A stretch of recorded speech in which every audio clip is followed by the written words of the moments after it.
Hello and welcome to the Clark Blue podcast match preview for Villa's not trip to Nottingham Forest. We host Nottingham Forest. I'm your host, Dan Rolinson, joined by John Townley. This is live, everybody. How you doing, John?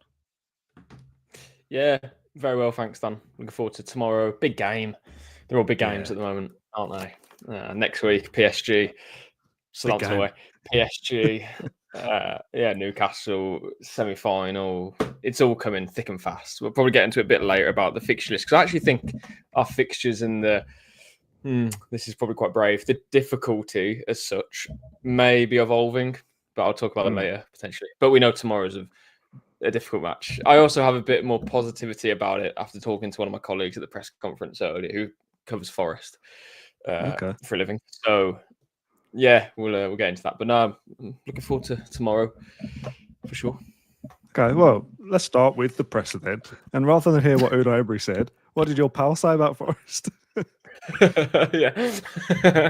Well, basically, what did he say? He said something along the lines of, right, Forest have obviously been fantastic this whole season, but against United, they were lagging in the second half and they were slow. Did you watch the game?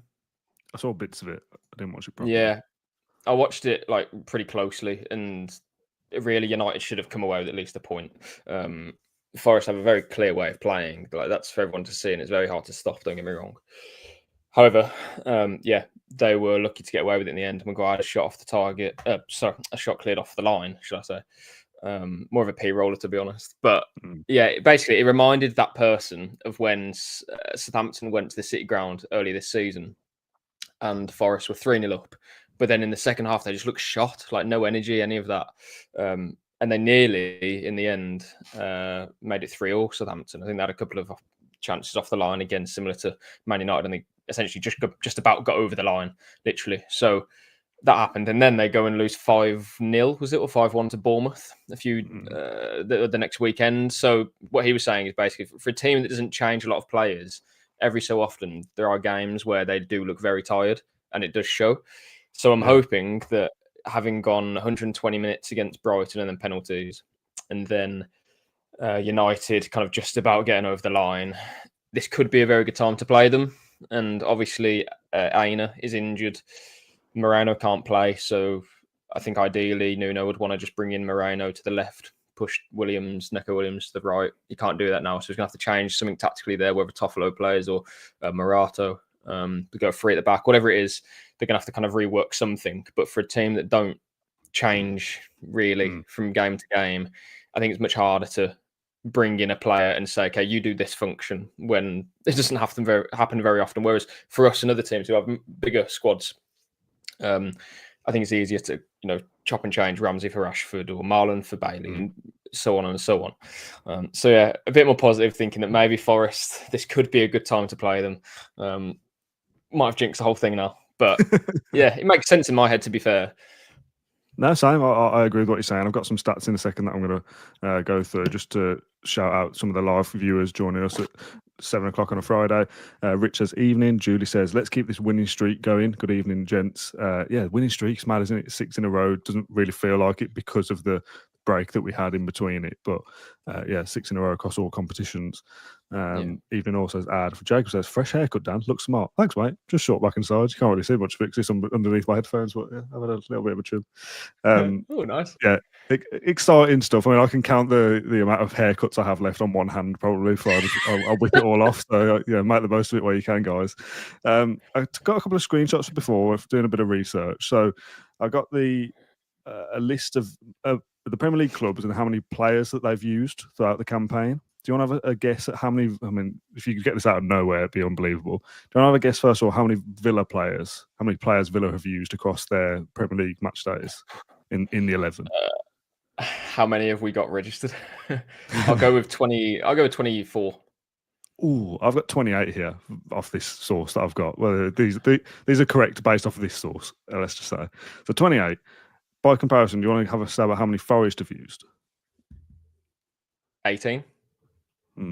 This kind of undersells the point a little bit then. No, yeah, because you built it up, I went for much lower than should have. Yeah. No, 23 is still Small number though. It's only 30. It's the lowest in the Premier League. The least amount of players use. Southampton the most with 34, and Villa kind of about mid-table with 28. So, there's a case to be said for both sides, isn't there? Forest have been allowed to build some kind of consistency. They've not had injuries to contend with. They've mostly used the same kind of 11 and used the fewest players in the league, resulting in where they are at the moment. Could that all blow up in an instant because they get a couple of injuries with 8 games to go? It's unlikely, in my opinion. It would take something drastic to drop out of the top 5. I do think they'll be in the Champions League next year. However, I wonder, and this is me trying to psychoanalyze something that maybe isn't there, is there a bit of pressure on them, do you think, a little bit? Because they're so close. They only probably need, another 2 or 3 wins to secure it. If they weren't to win this weekend, that's still 7 left. We probably need to win 3. That they need to win ASAP, don't they? If they win, if they beat Villa, they'll be thinking we're as good as in the Champions League. We're going to win a couple of games in the final 7. But the longer that goes by, that they maybe don't get that win. So is there some kind of psychological pressure that Forest won't be coming to Villa Park going, we have to win or it's over? But can Villa play into that maybe a little bit and strike while the iron is hot and say Forest are under a little bit of pressure as the guys that are up there already and have to hold on to what they've got, whereas Villa are chasing, not necessarily Nottingham Forest, but we're chasing, so we know we have to do our job anyway, forget what they're doing. Yeah, no, I definitely think that's part of it, and I don't think I'm mistaken in saying that a lot of those Forest players have never been in the Champions League. Is that right? Or maybe Morata for Benfica or something like. But it's there's probably a few like here and there. But the point is that the main bulk of that squad is very inexperienced in those high pressure moments. But that can also work for you as well. But just said, and I think that would probably. I don't think there's much pressure really for them going into this game. I think it's more of a we know how we can play, hit them on the counter, all that sort of stuff. It's a tried and trusted thing that few teams have been able to stop. So I don't think they're under pressure. However, if we roll them over tomorrow, like we did against Newcastle a few years back, 3-0, that sort of thing, and dominate and really put out a message that could hit them mentally. Once. I always say this about teams. When you go on such like a winning run and you're so positive, it's something that I always remember, like Sheffield United when they came up to the Premier League and they come up from like League One to Championship and they do it so well. I know it's a completely different thing, but as soon as you lose a couple of games, well, how does that affect you? Because these players were in a relegation scrap for 2 years at Forest, weren't they? And all of a sudden now the Champions League hopeful. So like that, it's turned for them. So yeah, we'll see kind of how that affects them if we were to beat them and maybe a couple more, but I think their fixtures are pretty good, to be fair. So I'm with you. Top 5 should be fine for Forest. But I am a bit confident about tomorrow, more so than I was a few days ago and even before the break. Obviously, no Chris Wood as well, which is a big blow for them. Scored the vast majority of their goals. But the key thing for Forest is that they just don't concede many at all. So they're always going to be in a game, whether we score the first goal or they score the first goal. I saw a stat earlier that we haven't lost, maybe it's just home league games, but we haven't lost the last 7 times that we considered the first goal at home in the league. Is that right? I think it is. Obviously, we're on a long unbeaten run, 15 games if we avoid defeat on Saturday. 6 matches winning in a row. That's the longest winning run under Emery so far. So I see no reason why we can't extend it on Saturday, but we're going to have to take chances when they arrive because Forest are really good defensively, as we know. Yeah, I agree. It's interesting you mentioned that Newcastle game. I've seen a couple of comparisons from Villa fans to that one from, was that Emery's, was that the year we got into the Conference League? Yeah. Yeah. So Newcastle, I think they were on a 5-game winning run at the time, and it was like, they're very good and they were in the top 4 and, they're coming to Villa Park and Villa are good and they've improved, but, all the talk is about Newcastle. It feels slightly similar, I suppose, tomorrow, that all the kind of fanfare is about Nottingham Forest doing what they've done, and Villa obviously are on a good run as well. So there's a little bit of me that feels the same way, that if the out, it would be justified if the outcome was the same. If we were to win tomorrow 2 or 3-0 and we were comfortable, it'd be like, whoa, look what Villa just did to this Forest team that don't really concede many goals. Like, what a great team performance that was. So there probably aren't too many comparisons pre-game, because if we don't win, you wouldn't be thinking anything like that. But if we were to win, you'd say, there are some similarities to that Newcastle game, and can that give Villa the confidence to put a run together in the final 7 because of what they just did against Forest? Yeah, and as I mentioned earlier, this has happened before for Forest. Had a fantastic campaign and don't concede many. but they did get smashed at Bournemouth. As I say, on the back of a game where they were tired, and they did look tired against Man United. So that's my reason for optimism that they, at least in the second half, could be flagging a little bit. And we have players we know that can change the game. You're looking now at what players don't make the squad rather than because it's too big, by the way, not because of injuries. That's the talking point these days. It's who's going to be on the bench because you've got to leave 3 of them out or so. Really strong position for us and for Forest. Don't have too many options at the moment. Again, we'll see about Wood. I don't know if he's going to be in the squad or not, but the way Nuno was talking about him last week was if he was going to be out for a bit of a period, whereas now he's saying we'll take it day to day. I don't know if that's just him saying things, but Iron is definitely missed them. So, I would say this is a good time to play Forest, even though they're third, they're probably going for second. That's their mentality at the moment. It's we can continue to chase Arsenal and get this Champions League sewn up. Yeah. But one bad result probably can affect you mentally and thinking, actually, all of a sudden we're 6 points in front of Villa, 2 points in front of City who are in 5th, and all of a sudden the gap does squeeze. So we know from last year how important every single game is. Yeah. And it is coming to that point in the season now where you're looking at other teams and kind of the only... our result against Brighton was obviously superb, like excellent, perfect. Everything happened. 3 goals, clean sheet, no injuries. Rashford goal, Marlon goal. The only annoying thing from the game week was that Chelsea won, City won, Newcastle won. All the team. I know some, like Matt said, I think on the post-match, Matt Lynch, he said that Bournemouth lost and obviously we beat Brighton, Fulham lost. So in a way, it's kind of, you got one side of it, but not the other. But it is approaching that time of the season now where you look at those other results and think, we need to obviously make X amount of points on these sides. We do play them, of course, Newcastle, City, Forest. We need to win those games, or at least the home matches for sure. And then, I'll say it now, Bournemouth and Fulham, because they're not cut adrift at all, but because it seems to be a situation where now hopefully we can push on and leave those teams beneath us. Like Bournemouth's recent form has been really poor. Yeah. Fulham, I don't think have the sticking power to compete in the final weeks of the season. There is a situation where we could be playing those teams and their season could essentially be over. And that's not something I thought would be the case a few weeks ago. So all of a sudden, our final, 4 games this season, I think, is Fulham, Bournemouth, Tottenham, Man United. All 4 of those teams might have nothing to play for. And that can be a bad thing sometimes. True, but if we have something to play for and a Champions League position to chase, what would you rather have? Us playing the Bournemouth team who, do you know what I mean? So I'm a bit more positive about our fixture list as well, to be honest. We're playing teams who are around us, so you can, gain on them. And then also some sides who are good sides, don't get me wrong, but also you'd rather play Fulham and Bournemouth when they don't have anything to play for than a few weeks ago when they were smashing teams and really picking up form. So, trying to be a bit positive today. Hope that comes across. No, I like it. I mean, we're not going to do injury update because the squad is as it was a few days ago. No further injuries, and nobody else returning. I think Bailey and Barkley. I think Barkley might be involved in the squad. Barkley could have been involved in the last game, but again, the squad's just too big. So I think it's just giving him a chance to get back into it. Bailey could be in the squad, but that's kind of touch and go. But also, it doesn't really matter. Again, you're looking at players that. Who's not going to be in the team, and you're probably going to say, even if Bailey was available, there's not much point in putting him in anyway after an injury. That's what I was going to say. So, anyone who does come back now will only be on the bench anyway, so not worthy of talking about. What we are going to talk about a little bit is the race for Champions League. Before we get to that, though, a couple more comments. James says, evening chaps, love the podcast. Please give a shout out to my daughter Lydia, a big Villa fan. Well, thank you, James and Lydia, for listening. Thomas says, I love playing Spot the Difference with John Shelving every week. What's the story behind that new Champions League ball? Is that new? Is that what there before? You know what it is, it fell off my desk last night. Oh, right.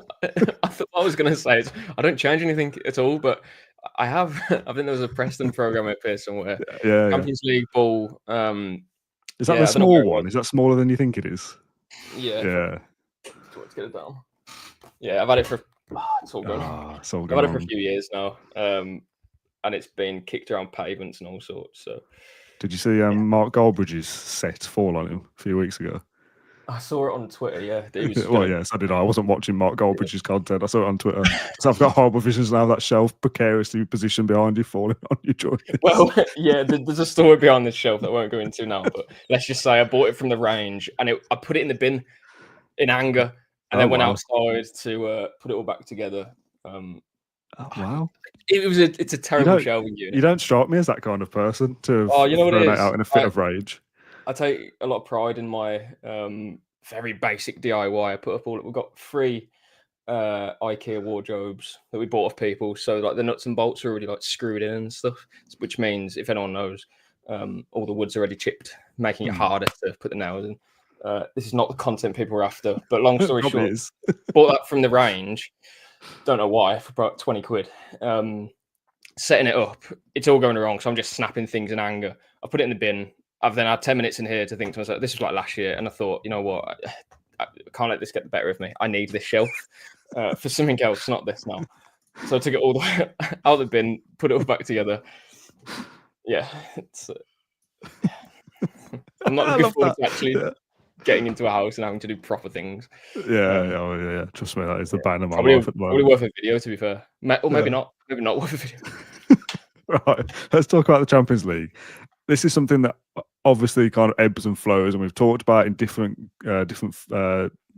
stages. Sorry, Matt Lynch loves to remind me that you and I wrote off our chances of top 5. Well, maybe not wrote them off, but we're very it's going to be very, very difficult.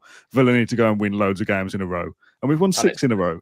Not all in the Premier League, but we have been able to put a run together that we didn't foresee back then. All right, that's the disclaimer alert. That's done. Okay, that we're allowed to change our minds.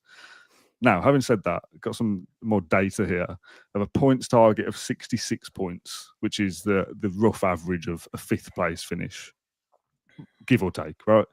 Yeah.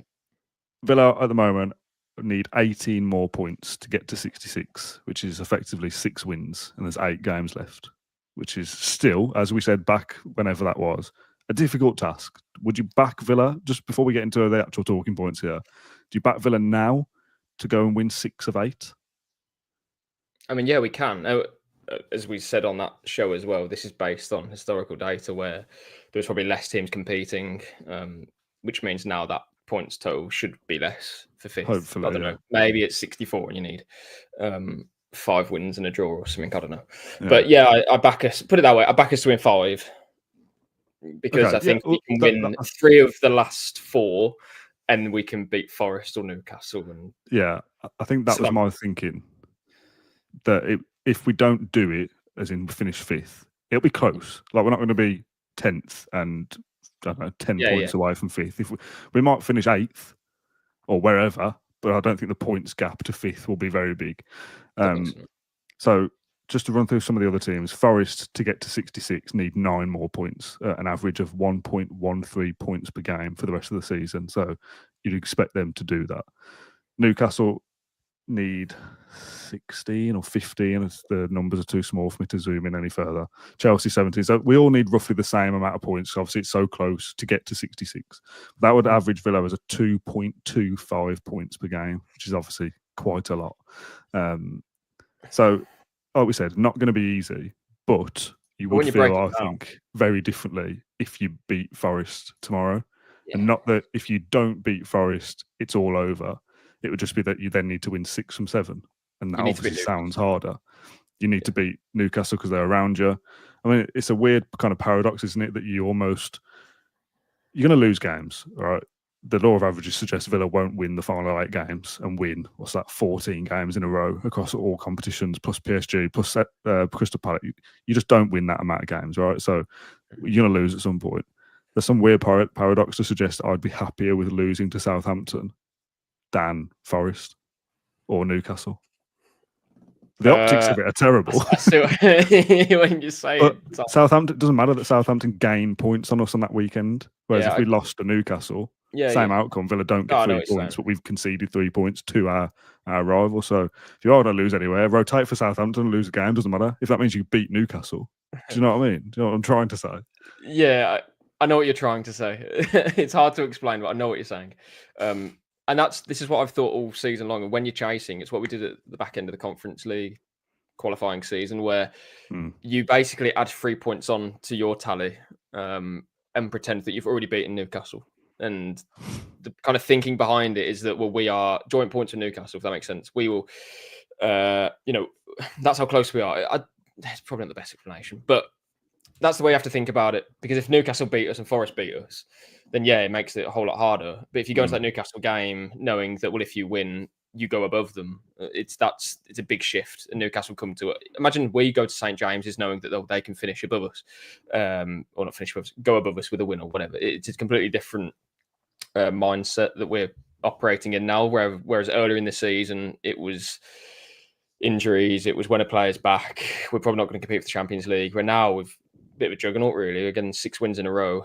You go into the Forest game, instead of looking at them thinking, oh, they're third and they've won this amount of games, you're looking for reasons why we're going to win, which is something that we did back in the Conference League qualifying season. So, yeah, I am more positive about our chances now. But again, we still have work to do. And I said in my little walk and talk thing that if you can beat Forest, 3 points can turn into 6. If you draw to Forest, 1 point can turn into 4. Because Southampton, you really have to win. They're one of, if not the worst team to ever play in the Premier League, and that's a fact. And then Newcastle, again, you have the situation where you can jump above them if you beat them. So that's my thinking with it. And then after that, you look at the fixtures in the final 6 games or so. You can look at it with Fulham, Bournemouth, Spurs, United. Yeah, you look at it with fresh eyes then and think, well, we can beat Man United and Tottenham because they're playing for nothing. We can beat Fulham. We can beat Bournemouth. You go to City, and if you get a point, then that's a point gained because you've won those other matches. Like, that's how you think about it. And then you look at Chelsea, who play Newcastle still. I think Newcastle will be playing City. But everyone's got relatively tricky games against sides you don't really want to be playing. Like Everton, I don't want to play Everton. We don't, but they do, I think, the sides around us. Whereas we have games, as I say, at the back end of the campaign where really we're playing for something and they probably won't be, or at least that's what I hope. Don't get me wrong. Yeah. Bournemouth and Fulham are not out of the equation whatsoever. If we lose to Forest and they win their games, well, I don't know, maybe they go above us. There's also the table right now. But. Sorry, there's also the other side of that where we said about, if it is that we're settling for Europa League, let's say, because the best we can do is 6th, either via league position or winning the FA Cup. It might be that you get to those last 3 or 4 games knowing that, okay, well, because we weren't very good against Forest and Newcastle, the gap now to 5th is too much. So the worst we can do is 6th or 7th. At that point, it doesn't matter what you do in your league games. If you lose to Spurs, United, whatever, because your focus then is, well, we've got to win the FA Cup then, or we're going to go as far as we can in the Champions League. So as of right now with Forest, if we win, top 4 is definitely on because of the permutations we've discussed. You lose tomorrow, I wouldn't say it was over because mathematically it isn't, but you have got to probably win 6 of the remaining 7, and that does feel difficult. So a win tomorrow would be absolutely huge. Yeah, massive. if we lost tomorrow, it would be a bit of a body blow because it just feels like the momentum hasn't even a gone. Draw, I think.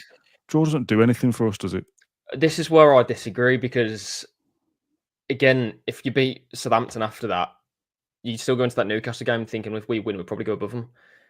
And like if we do a preview for Newcastle right now, obviously in the future, but we sit here now and we have the situation we can go above them with 6 games or whatever it is remaining of the campaign.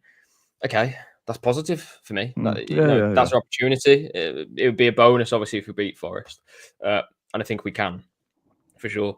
But yeah, 6 points from the next 2 would be fantastic, obviously. But if it was 4, okay, like that's not the end of the world. We can still get 5th. It just means, obviously, you need to beat Newcastle rather than. Again, it works in a different way of where if you beat Forest, maybe a draw against Newcastle isn't the worst thing in the world because you've still got those games where you'd like to think you can win. But ultimately, you've just got to go into every game right now and feel like this is isn't a must win, but that's how it should feel. And that's how you want to embrace that, not pressure, but it should be, as you said earlier, we're chasing now. It's something that we've done before as a club. I think it suits us, playoffs, Conference League. All that stuff, being not the underdog, but without the pressure necessarily, although Champions League is very important that we get it. I don't know, like fully fit squad, we just feel like we're the up-and-coming team at the moment in the top 8 places of the division, which wasn't the case before. Not saying we were written off, but definitely feels like fresh optimism. And it's probably a good thing that we're playing these teams around us, to be honest. Especially if we beat them, if you beat Newcastle, even... Yeah, and then even next week, they're probably thinking, well, we've just lost to the team that are now above us. We've now got to catch them again, but they've beaten us 2-0. And it's just a mentality thing that I think that we'll hopefully take advantage of. And at least we have the opportunity to take advantage of. Yeah. Let's try and do a predicted 11 then. I mean, this segment over the last few weeks has got harder and harder with the amount of options that we have. There was a period where we had no options and it was easy because it was going to be pretty much the same team that just played. Yeah. There's so many different options now that, especially in the forward areas, you might as well just say 4 random names and give it no thought whatsoever because it doesn't qualify any thought because it could be entirely random. Yeah. We said before, I think maybe on the Q&A at the start of the week, maybe for the Brighton game, actually, do you start to have any looking ahead towards PSG? And we instantly said no. Does that change a little bit now with this opportunity for Forest? No, I haven't even thought about the PSG game. And it's funny because in the press conference, one of the reporters there was taking a call from his editor, and the editor was talking about PSG. And he comes back and starts saying stuff about PSG. And I was like, PSG? That's like... that doesn't matter at all. Like, I don't know. Like maybe that's just how well Unai, even his sort of one game at a time mentality is rubbing off on us reporters. But I have absolutely no interest in PSG right now whatsoever. I will after Forest. I want to get there, but right now, Nottingham Forest is a huge game for us to get back in the Champions League. Like I don't quarterfinal Champions. That's out the way. I'm not thinking about it whatsoever. It could be in a month's time, let alone a few days. Like it's not in my thinking whatsoever. So I don't think it'll be Unai's either. This is a huge game that we have to, let's say have to win, but we have to give a good account of ourselves and we need to do our best to win. When I say we don't have to win, I mean we have to do everything to win. But if we don't win, that doesn't mean the season's over. So, full focus on this game, 100%. No thinking about PSG at all. I disagree. I think PSG will be in the sights for the team selection. Yeah. In what way then? Like who? I think the two. I mean, I think there could be quite a few actually, but I think the two obvious ones are what you do with Watkins and what you do with Torres or Mings. I think maybe both of them only play one or the other. Well, Mings for me has to play against Forest. Yeah, and Torres for me probably plays PSG. Do you think? I don't know, but I don't think you have to do one or the other, if that makes sense. I think you could play Mings twice or Torres twice. Yeah, you could. I think the most likely thing is that Mings will play tomorrow. So there's a change already from Brighton. Even though Chris Wood isn't playing, Forest is still going to be physical, play on the counter. I think that suits Mings better. Torres started against Brighton. Yeah, Mings will start tomorrow. That's what I mean. So that's one change. Oh, I see what you're saying. Right, I think right back as well. And who plays on the right side is all up for grabs potentially as well. Yeah, but I don't think Unai will be thinking, well, we won't play this player because we need him fresh for PSG. He might be thinking in terms of, well, we need him to take on this player in the Forest team or utilise this weakness that they have. But I don't think he'll be thinking, oh, we'll give Kamara 60 minutes to make sure he's fresh for PSG or that sort of thing. I just don't think that will be in his interest at all. As he said all along, the Premier League is the most important thing. If you look at the finances that are involved, they're just the revenues for Villa. It's so critical that they're in the Champions League. If we're on 275 million revenue for the last season, this season should be worth around 370. If we don't get Champions League again, that will plummet right back down to below 300. You'd have thought. Like it's just going to fluctuate. So really, you do need to keep on a stable footing, and that's what the club and Emery is very much aware of. And PSG, to me, just feels like a, how do I put it? You play Forest. No, not free hit, but we've already enjoyed such a good Champions League campaign.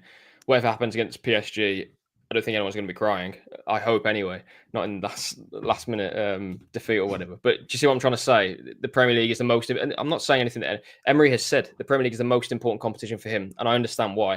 The Champions League we've done so well in, and we've had great nights, all of that sort of stuff.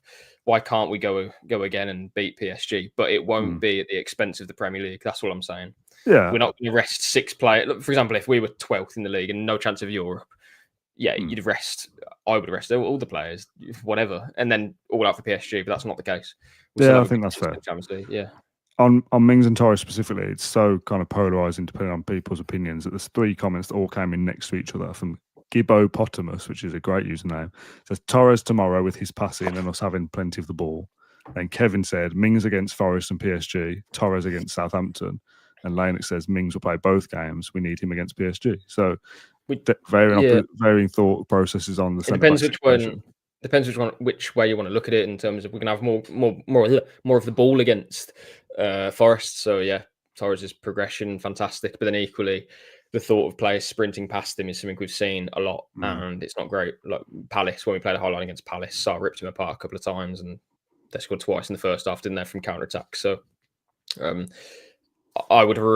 think I would play Mings in both of them, to be honest. Even though I love Torres and his progression, I just think defensively for different reasons on the break tomorrow, and then also defending your box against PSG. But if Torres does play, I mean, God, again, one of the best progressive players in the Premier League. So there's a massive bonus of him playing as well. Unai will know better than me. What about right back? Is it time to bring Disasi back in and somebody create it further forward, or does Cash play again? Does Garcia come in because he obviously won't play Tuesday? What are the options there?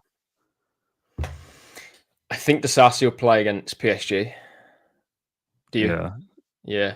I think same as I think about the centre backs. I think Cash and Disasi will both play one game, but I don't know which. I think Cash will probably play against Forest. To be honest. Yeah, I think so. He did have a hiccup against Matoma once, didn't he? And recovered just about, but it weren't great when the ball came over and he was ball watching. Essentially, didn't know Matoma was there. That was the one time that he was exposed, really, and that could have been enough to lose the game because that's the standard that we're playing at now in the Premier League. But I think he'll probably play Cash. I presume Hudson-Odoi will play off the left now. He wasn't playing the last game, but he's back. I don't know. The pace really does scare me, so I think probably Cash. Yeah. Midfield kind of picks itself. Tielemans and Kamara will both play both games, every game. You know, that's standard. Yeah. Forward four could be a combination of anything. I think. I think Rashford will stay as the striker for Forest. You do, yeah. To begin with, yeah. I think Watkins will be given a little bit more time to deal with what he's dealing with.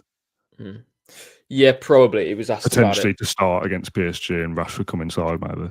Yeah, I wouldn't be surprised at that, to be honest. I was a little surprised about Emery's comments after the game against Brighton. He essentially said that he's competing with Watkins and that he basically said he prefers to play Rashford in that moment. He had a Watkins, which is not something I thought he'd say, No. but then he kind of went back a little bit on it today and said that, well, he's not, we're essentially protecting Watkins because he's not completely there in terms of fitness, and that we're we don't want to risk him, which two don't quite marry up, but I think that's probably right. Rashford maybe to start against Forest, and then Watkins with a view to playing against PSG. Yeah, I think that's the one where I would look at it and think, well, maybe that's the one that he has an eye on for PSG, because he probably wants Watkins to play against that team, but then again, you don't want to risk him for Forest and aggravate, the knee issue that he had previously. I still think Rashford will play against PSG. Maybe not as a striker, but we'll see. Yeah. What about on the right-hand side? If Cash does play, is that the chance to put McGinn on the right side, but then does he play PSG? This is what I mean. I do think there is thinking on PSG. Watkins is right back. McGinn probably doesn't play right midfield. Yeah, Watkins is my only thought in terms of looking forward to PSG, though, in terms of a fitness or a freshness perspective. The rest of it is just you play to beat Forest. I think Cash will play against Forest. So, yeah, McGinn maybe off the right. I mean, I guess you say, Dan, so many options. And then what, Asensio and Ramsey. You got Rodgers too, of course. Good God, so much here. Asensio's. I think Asensio has to start. I think Asensio starts both of these upcoming games. Asensio should start against Forest, I think, because he's obviously scored a brace in his last 3 home games. So it'd be bold. And you need that kind of player to unlock what Forest are going to do as well. I mean, we haven't really talked about kind of the state of the game. Villa, we said before about the first goal. I think it's paramount that Villa score first. If Forest get it, they're going to do exactly what we've seen them do plenty of times this season: go and win games 1-0, score, sit back, and that's their job. And I've got no problems with that style of play whatsoever. It's treated them very well. It's got them into the Champions League. So that's their prerogative to come to Villa Park, score early, and sit on it. Fine. How do you break that down? Somebody like Asensio is key to that, I think. Yeah. So what that means for Rodgers and where he plays, what it means for Ramsey and Rashford or Watkins or Marlon, I don't know. But I would have Asensio playing number 10 for this game and for PSG and work the rest out around him. Yeah, I tend to agree. Obviously, I haven't analysed Nottingham Forest anywhere near as much as what Unai Emery has. So whatever he does aside from that, I'd probably just say okay. But yeah, I'm with you on the sense. You need a player to pick the lock, basically. Yeah. Play him Just as a 10. clever movement, get in right positions. Just that kind of thing Yeah. is hard to defend. And And Forest are good defensively. So his output as well has just been remarkable. Like I never know. expected him to be scoring this amount of goals. He's chasing Watkins as our top scorer this season, basically. Yeah. You've basically replaced Duran's goals in a sense, which I did not foresee. I didn't foresee that at all. Yeah. A couple of comments to end before we do our score prediction, John, if you want to have some time to write down on your phone. McCormack's Gates says, Asensio is going to unlock the gates of that Forest defence. Don't worry, lads. If only McCormack could open his gates back in the day. Jacob says, Forest seem to enjoy defending, which is interesting. I mean, I associate that with Nuno. Like, that is his style in my head. Defend first, be hard to beat, and then have a solid foundation to go forwards. If you've got quick, pacey players who like playing on the counter, you can be dangerous, and that is a very simplified version of what Nottingham Forest are. And Abibi says, are they the most difficult team to play against in the league? I think they are. I've been inclined to agree, to be honest. I think they probably are the hardest team to play against. It's only one of them. That's why I didn't really want them at Wembley. I didn't really want Palace either, but yeah. Okay, score predictions then. We didn't predict one for Brighton at all because we didn't do a preview. Would you have gone with a 3-0 win? I don't think either of us would have. No, would you have even gone with a win? I think I might have probably said draw, to be honest. Yeah, I think I probably would have. I think I probably would have said 1-1. Yeah, so we'll just put that down as 0 points for that one. I've not really given this much thought. I know you were doing yours then because I was waffling through, but I feel like we have to win. So, okay, right, you ready to reveal them? Yeah. Okay, on 3, 2, 1. The most common scoreline in football: 2-1, 3-1 for you, John. Why gone for the extra goal? Because of that chat I had earlier with Bodymore. No, it just feels like a game where I do think that we can. I don't know. I can just see a loud Villa Park, a game where it's like, again, like the Newcastle one in previous seasons. I just feel like we'll have it. And they might be a little bit tired. Things may go a little bit wrong for them. It just feels like a game that we can really assert ourselves here. I hope so anyway. Again, they've got a couple of issues that they don't usually have. No Wood, no Aina. I don't think Wood's playing. And it just feels like a lot of positivity for us. Put it this way, if Forest were, I think, to get anything actually out of the game, I think that would be a massive result for them.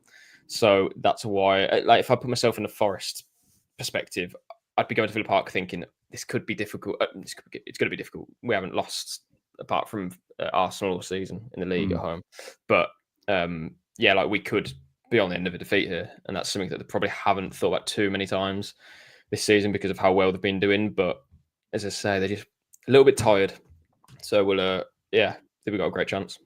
Yeah, agreed. Okay, then let's wrap up there. Jacob says finally, is there a Q&A Monday, then a PSG episode Tuesday? Yes, that will be the plan. I won't go into all the detail now, but we'll have a post-match reaction, obviously, for Forest on Saturday. We'll have a Q&A Monday. We'll have some kind of PSG preview go out Tuesday. Me and John will record that at some point when you're over there in France. And then the post-match will be Wednesday evening, and then there'll be loads of content after that as well, because, as we said before, Villa play so many games. So, yeah, that'll be the format. We'll do the Q&A in the office, I think. So, we'll ask for questions after the Forest game, so you can get them in after that. Right, John, thank you for joining me on this one, as always. Thanks, everyone, in the live chat for joining along as well. If you're watching this on catch-up or listening on Spotify, you can scroll down and leave a comment as well. If you're on Apple Podcasts, a 5-star review would be absolutely lovely. But please, no pressure. If you don't think this is a 5-star show, just don't leave one. Just don't leave anything nasty. Thanks everyone for watching along or listening to this episode of the Cloud Blue Podcast, and we'll see you tomorrow night for the post-match show. Bye bye.